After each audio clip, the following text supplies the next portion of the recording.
안녕하세요. 시사발전소 한지입니다. 윤석열의 어떤 그 합성어, 별칭으로 붙고 있는 내용들이 있지 않습니까? 윤석열 플러스 히틀러, 그래서 뭐 윤틀러다, 뭐 이런 이야기가 이전부터 나왔었던 부분이긴 한데, 국방 강화의 목적이라고 하는 것을 되게 국제사회에서 인지하고 있는 것과 전혀 다른 생각을 하고 있는 듯한 윤석열의 어떤 사상을 알 수 있는 그러한 연일 계속 논란이 되고 있죠. 어떤 이야기인지 전달드리고자 합니다. 참 미필에는 여러 이유가 있습니다. 그런데 군대를 다녀오지 않은 분들 모두를 이제 포괄적으로 뭔가 비난을 하는 그러한 이야기가 되지 않았으면 좋겠기는 하지만 그런데 이 정치인의 그 군대를 다녀오지 않은 모습은 아주 세간의 많은 비판을 받아왔던 그러한 모습들이죠. 근데 뭐 윤석열 후보도 역시나 마찬가지로 군대를 다녀오지 않았던 사람인데 여기에 더불어서 뭐 멸공을 외친다든가 아니면 뭐 신년 기자회견에서 뭐 북한을 향한 선제 타격이라는 이 말도 안 되는 이 발언을 함으로써 지금 논란을 부추기고 있으면서 아니 도대체 군대도 안 갔다 온 사람이 도대체 왜 이런 멸공과 선제 타격 이야기를 하고 있는가. 비판들이 계속 연이어 터지면서 군대나 먼저 갔다 와라 라는 이야기도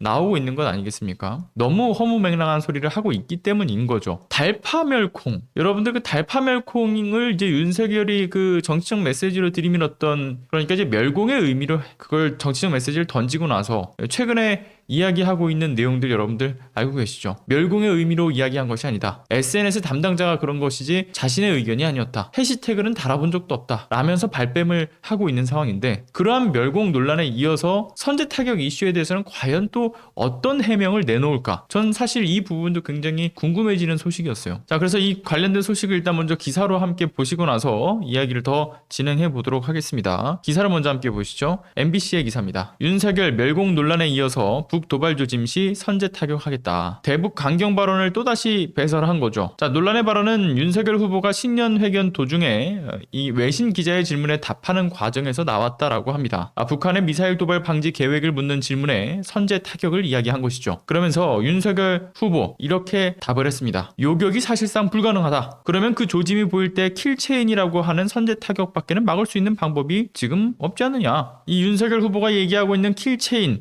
미사일 발사를 사전에 탐지해서 먼저 파괴하는 작전을 뜻하죠. 군의 매뉴얼에 실제 존재하고 있는 작전이기는 하나 선제 타격이라고 하는 것은 전면전으로 이어질 수 있다라는 그러한 우려 때문에 정치 지도자가 공개적으로 이것을 언급한 경우는 없다라는 것을 지적하고 있습니다. 군의 공식 용어 또한 3년 전에 선제 타격이 아니라 전략 표적 타격으로 바뀌어 버렸죠. 한반도를 위기에 빠뜨릴 수 있는 극히 부적절한 발언이다라는 비판이 이어지고 있습니다. 이에 대해서 윤석열 후보 측에서는 이렇게 해명하고 있죠. 선제 타격이 금기어가 아니지 않냐. 진정 국민을 불안하게 하는 건 북한의 핵미사일 앞에 침묵하는 정부 여당이다라는 식으로 맞받아쳤다라고 합니다. 자, 그리고 군 관계자는 이런 얘기를 하죠. 마5 이상의 미사일은 요격이 사실상 불가능하다라는 취지로 윤석열 후보가 이야기한 것에 대해서 군에서는 이렇게 얘기한 거죠. 마5 수준의 미사일은 물론이고 그 이상인 마6까지도 우리 방어 체계에서 요격이 대응 가능하다. 윤석열 후보의 이번 선제 타격 발언에 대한 논란이 생기니까 북한의 이 남침에 따른 어떤 전면전을 가정해서 작전 계획인 작게 5015의 이야기를 기반으로 해서 윤석열이 답을 한 것뿐이다 라는 식으로 국힘발 해명이 나오고 있죠. 비교적 최근이었던 여러분들 기억하시겠지만 국힘 경선 후보 토론 과정에서 작게가 도대체 뭔지도 몰랐던 이 윤석열 후보가 지금 작게 타령을 이야기하고 있는 그러한 모습이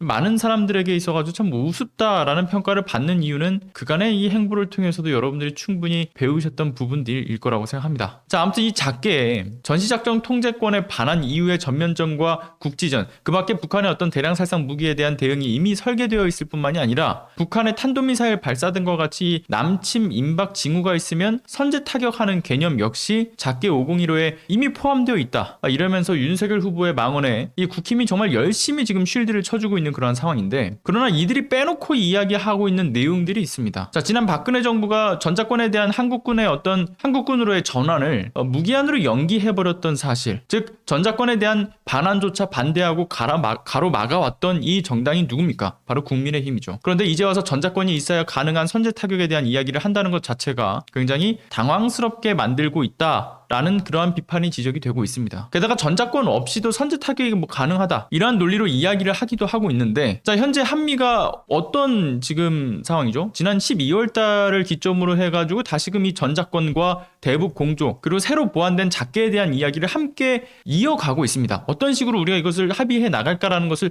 이야기를 나누고 있는 그러한 상황에서 대선 후보라는 자가 선제 타격이라는 무식한 소리를 하고 있는 거죠. 이것을 가만둬도 될까요? 비판을 받을 만한 부분인 거죠. 자, 무엇보다 지금껏 전쟁의 역사가 가져왔던 정말 이 전 지구적인 불행이라고 하는 거, 다음 세대에 같은 결과를 만들지 않게 하기 위해서 만들어진 게 뭡니까? 바로 국제 평화와 안전 유지를 위해서, 그러니까 공공의 어떤 이익을 위한 경우가 아닌 이상 무력을 사용하지 않을 것을 약속하고 있는, 침략을 하지 않을 것을 약속하고 있는 유엔 헌장에서도 보게 되면 이런 내용들이 다뤄지고 있습니다. 자, 유엔 헌장인데요. 보시면 2조 3. 자, 모든 회원국은 그들의 국제 분쟁을 국제 평화와 안전 그리고 정의를 위태롭게 하지 아니하는 방식으로 평화적 수단에 의하여 해결한다. 2조 4. 모든 회원국은 그 국제 관계에 있어서 다른 국가의 영토 보존이나 정치적 독립에 대하여 또는 국제 연합의 목적과 양립하지 아니하는 어떠한 기타 방식으로도 무력의 위협이나 무력 행사를 삼가한다. 51조를 보겠습니다. 무력 공격이 발생한 경우 안전보장이사회가 국제평화와 안전을 유지하기 위하여 필요한 조치를 취할 때까지 개별적 또는 집단적 자유의 고유한 권리를 침해하지 아니한다. 즉 선제 타격과 같은 무력 사용은 금지하고 이 공격을 받았을 경우에 한해서 자국의 권리와 이익을 방해하기 위해서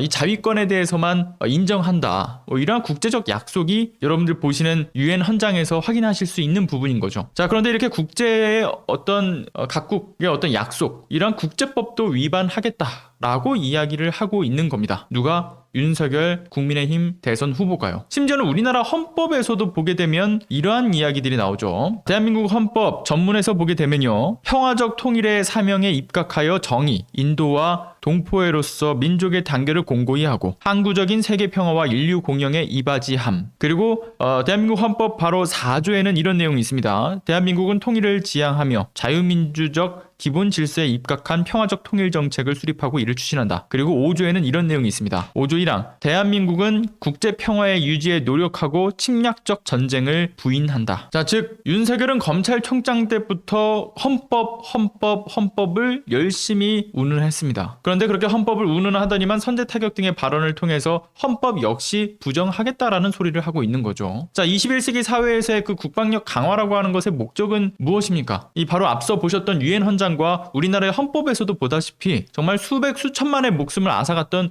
세계대전과 같은 전쟁은 더 이상 겪지 말자. 그러한 전쟁에서 겪었던 불행의 반복을 막자. 심지어는 그때와는 상상조차 되지 않을 정도로 고도화된 대량살상 무기 때문에라도 단 몇 시간 만에 수천만의 목숨이 순식간에 사라질 수 있는 현대사회에서의 이 전쟁이라는 것은 앞선 여러 과거의 전쟁과는 비교할 수 없을 정도의 비극이 될 게 뻔하기 때문에, 따라서 21세기에서의 국방력 강화라고 하는 것은 어떤 전쟁을 목적에 두고 있는 것이 아니죠. 전쟁 억지력 향상의 목적을 두고 있는 겁니다. 일어나지 않게 어떻게든 막아야 되는 부분을 어떻게든 전쟁을 하자라고 이야기하는 취지로 보여지는 이 윤석열 대선 후보의 모습, 괜히 윤틀러다 라는 이야기가 나오는 게 아니겠죠. 윤틀러라고 이야기가 나오는 데는 다 이유가 있습니다. 게다가 도발이 있은 뒤에, 도발이라고 하는, 그러니까 어찌 보면 침략의 그 행위로 볼 수 있는 행위가 있고 난 뒤에서의 선제 타격을 이야기하고 있는 윤석열. 그러한 도발 행위가 있고 나서, 선제적인 어떤 공격이 있고 나서 타격을 가하는 것은 선제 타격이라고 개념을 정리할 수 있는 이야기가 아니죠. 즉 윤석열이 얘기하고 있는 선제 타격의 개념이 일반적인 국민들이 생각하고 있는 선제 타격의 개념과는 좀 거리가 먼 것도 있는 것 같습니다. 현재 한 국제사회에서의 이 의견이 지금 모아지고 있는 그 메시지만 보더라도 이 윤석열의 그 이야기가 얼마나 여러 국제사회와의 어떤 흐름과는 전혀 다른 노선을 걷고 있다라고 보여지는 부분들이 있죠. 예를 들면 프랑스라든가 중국을 비롯해가지고 거의 대부분의 또 유럽 국가들 역시도 이 한반도의 종전선언을 통해서 평화 모드로 들어가는 것에 대한 지지를 하는 형태의 메시지를 지금 내고 있는 상황이죠. 그러니까 적대적 관계를 최대한 해소하고, 그리고 이제 평화적 비핵화, 남북관계의 긴장을 낮추기 위한 현 정부와 이 국제사회에서의 어떤 다양한 노력들이 지금 이어지고 있는 상황 속에서 한 정당의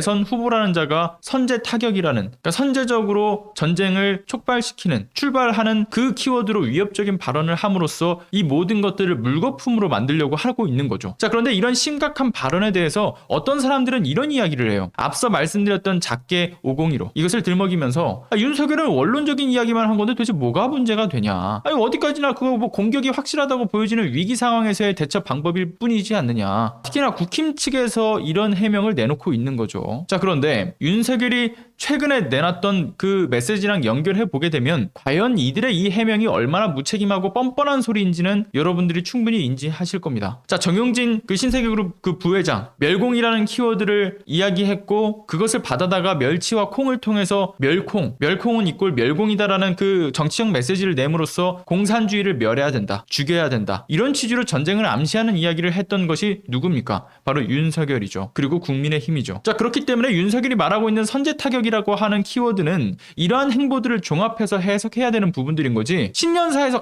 그냥 갑자기 불쑥 튀어나온 이 그냥 생각 없는 발언 정도로 읽어서는 절대 안 되는 겁니다. 게다가 왜 하필 국힘에서 과거부터 이어왔던 선거 전략, 정권 유지의 수단이 왜 윤석열의 입에서 튀어나왔는가? 자, 시대에 뒤처진 이 반공 프레임을 들고 나오고 냉전 상태에서 어떤 전쟁 위기 불안감을 키워왔던 것이 바로 국힘의 전신이었던 당들이 내세웠던 선거의 전략들이었죠. 게다가 지난 이명박근혜 정부에서 국정원의 그 일본 극우들과의 협조, 그 사실이 드러나지 않았습니까? 일본 극우들과 협조해서 이 국내 정치 상황을 열심히 뒤흔들어 왔던 이명박근혜 정부. 자, 그런데 국힘의 논조가 그 일본의 집권당인 그 일본 자민당과 비슷한 이유 중에 하나는 한반도의 전쟁 위기 불안감을 고조시켜서 정권을 강화시켜 왔던 것도 있습니다. 그러니까 자신들의 정치적 명분과도 같았던 거죠. 그들이 지금껏 써먹어 왔던 국민 불안 심리를 이용한 선거 전략이라는 것을 우리는 잘 알고 있기 때문에 이번 선제 타격이라는 메시지도 역시나 같은 맥락으로 읽을 수 있는 부분인 겁니다. 자, 대선 후보라는 자가 외교나 뭐 군사 전문가도 아니지 않습니까? 심지어는 본인이 전문가가 아니기 때문에 마치 나중에 대통령이 된다라고 한다면 바지 대통령으로 앞에서 어떤 보여주기식 정치, 그러니까 쇼맨십만 하겠다라는 것을 뭐 적극적으로 공언한 바 있는 윤석열. 이러한 모든 내용들은 전문가들에게 맡기겠다라고 얘기하면서 전두환의 옹호적 발언을 하기도 했던 윤석열. 그 윤석열이 본인이 전문가도 아니면서 적극적인 군사 활동에 대한 이야기를, 그것도 외교 관계를 싹 다 무시하고 발언을 입 밖에 배설을 했죠. 그러면서 그 배설한 그 발언 때문에 한반도 리스크라고 하는 것을 현실화시키는 것은요, 얼마나 많은 타격을 입히는지는 우리 모두가 또 알고 있는 부분이지 않습니까? 어떤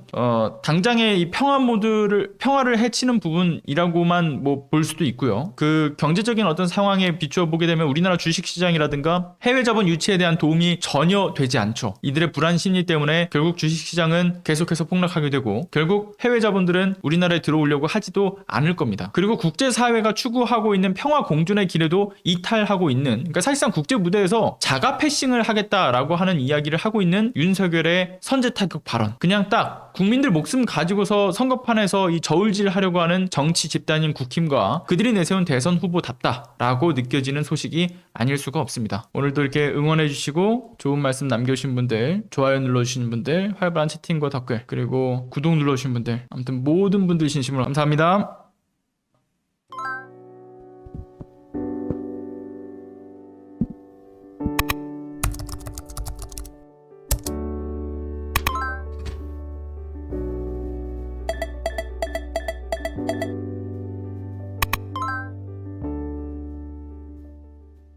안녕하세요.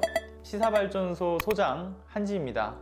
시사발전소는 진실을 찾는 민주언론으로서의 역할을 다하기 위해서 다양한 방법으로 활동을 이어나가고 있습니다.